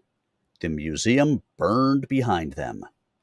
Wellington leaped into Elizabeth's arms, soot-stained and proud. Later, in hiding, the team decoded the watch's final layer. Beneath the inked phrase was a tiny symbol: two horses, one light, one dark, running in a circle. "The witness line is cylindrical," Edwina said. "There was never one final rider, only the next one." Lewis turned to Elizabeth. "Then the choice was never between us. It was between direction." She smiled softly. "And I've chosen to ride forward." Outside, a cold breeze carried the smell of ash. But inside the tent, the watch still ticked. Truth had survived. So had they. And Vienna had not seen the last of its witnesses. Chapter 49. The Western Wind and the Call of Upper Canada. The morning after the fire, Vienna wore the hush of aftermath. Ash clung to the museum's scorched facade, and whispers of royal scandal danced through every salon and stairway. "Time to ride west," Edwina said, folding the final decoded map. Thunder neighed in agreement. The group reconvened in a quiet courtyard outside the city walls. A single raven circled above as Wellington stretched across a luggage trunk marked Maplewood Manor. Lady Elizabeth stood with one gloved hand on Thunder's flank, her eyes not quite meeting the prince's as he arrived. "You'll be missed," he said. She nodded. "And you'll recover. History favors those with time and title." "But you have something rarer," he said. "A choice." She glanced at Lewis, who was adjusting Thunder's saddle. "Yes," she replied, "and I've made it." The prince bowed slightly. "Then I hope he rides well." Lewis stepped beside her. "We ride together." Their journey back across the Atlantic was quiet. The team kept mostly to themselves, reviewing documents, sketching maps, and decoding a final scroll that suggested a lost rider may have once settled in New France. Tabitha looked up from a dusty genealogy chart. "Thunder's line might trace through the signorial system. There could be descendants still in Upper Canada." Sebastian tapped a French colonial record. "And maybe one last message left buried." Edwina sat by the window, watching gulls chase the ship. "Then that's where we go. Home, to see what history left behind." Back in Canada, summer had just begun. Maplewood hummed with bees and gossip. Potts had aired out the manor. A welcome banner fluttered, possibly crafted by local children or Wellington himself. Thunder galloped across the paddock, triumphant. "We've come full circle," Frank said, "and now the circle widens." Their next step would take them north, into the legacy of New France, whispers of Jesuit riders, and a fur trade treaty signed with a hoofprint.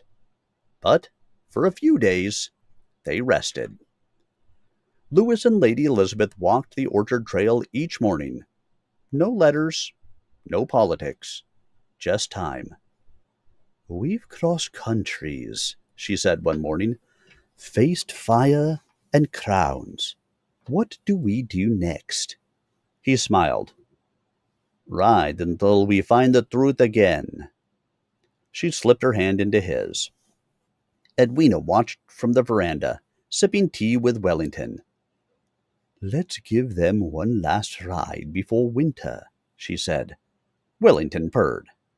And in the distance, a black foal ran the fence line, its mane wild with memory. The next story was already racing toward them, and they were ready to meet it. Chapter 50. Echoes from the North and a Ghost Beneath the Floorboards. The trail into Upper Canada led them deep into pine-covered ridges and long-forgotten settlements. But even as the witness line called them forward, Maplewood Manor called them back. Something had stirred. It began with a letter, unsigned, written in fading ink. Return at once. The story you buried is digging itself free. Wellington hissed as Edwina read it aloud. Thunder neighed softly. Maplewood never sleeps, Sebastian said, even when we do. The team rerouted south from the northern lakes, carrying with them a copy of the newly uncovered treaty. But as the birch gave way to fields and the manor came into view, the air grew heavier. Tabitha stood at the gates and blinked. Did anyone else see that curtain move? Inside, Potts was waiting, pale, trembling. I didn't want to write, but the mirror cracked on the anniversary again, and something's been opening the blue parlor from the inside. They entered cautiously. The blue parlor smelled of lavender and something darker. Old iron. A tea tray lay shattered, undisturbed for days. Lewis brushed dust from a painting. It's her, he said. Lady Violette, the one murdered here a century ago. Not just murdered, Edwina added. Erased. Her diaries were gone. Her name scratched off the guest register. Frank held up a rusted key. Found this in the pantry. Same crest as the Brotherhood. Tabitha opened the attic. Paper spilled like falling leaves. Receipts, letters, all forged or redacted. One line repeated. Witnesses must forget. Lady Elizabeth descended from the library stairs. I just heard a piano play 3 notes in the West Wing. We don't have a piano in the West Wing. Thunder pawed at the floorboards in the hallway. Wellington stood on the landing.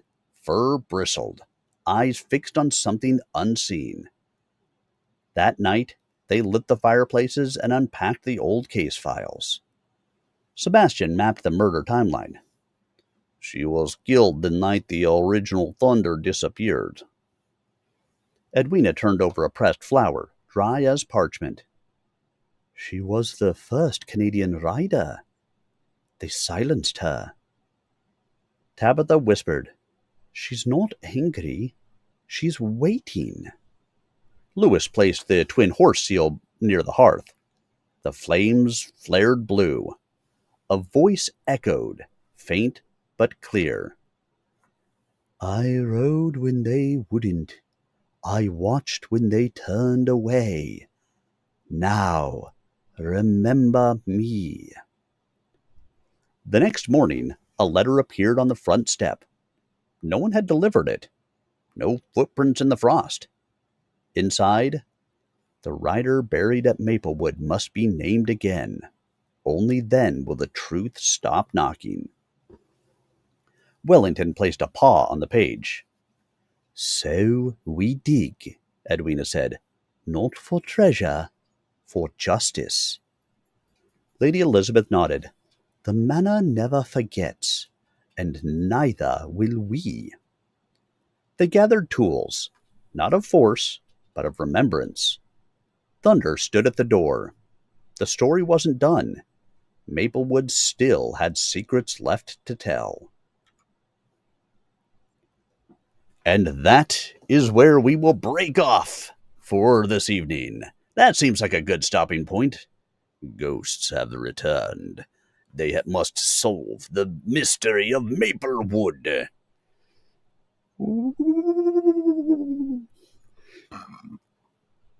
Thank you, guys.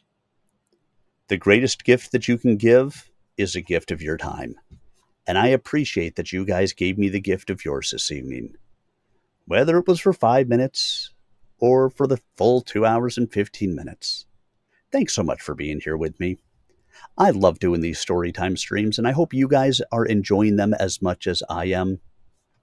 We get to, read books that you may have never read, explore stories that you would not have before, and have some fun together. I really appreciate the dialogue that you guys are bringing in here, and chatting in here. Um, it does make my streams a little bit better that I'm not just speaking to myself for 2 hours. I know you guys are out there, but I love having the dialogue. So thank you. Let's see. What are we looking at for the week ahead? Um, Wednesday, hypothetically, I should have a Pathfinder game. Um, I have not been streaming my Pathfinder games. I don't think I'm going to keep on doing so. So I think Wednesdays are going to be a non-streaming night for me at the moment. Thursday, I will be back with Mech Warrior Online. Got to have at least one game a night, right? So I'll be back with some Mech Warrior Online. For those of you guys who do watch that, I read BattleTech books while we search for matches. Been doing that one for years. So, and then Saturday, we will wrap up Murder at Maplewood Manor. And then, of course, next Tuesday, we will start into Cody's book, which is The Edge of Control. So, thank you guys so much for being here. I hope you guys have yourselves a wonderful evening. Again, if you missed any part of this, by later tonight, I will have all of the things up there on YouTube. I've already got a tweet ready to go that I'll be sending out after the stream here. So, like, share, help me to grow. I appreciate it. And thank you guys so much for being here. It really does mean a lot to me. Have a great evening, everybody, and I will see you guys all again really soon. Good night, all.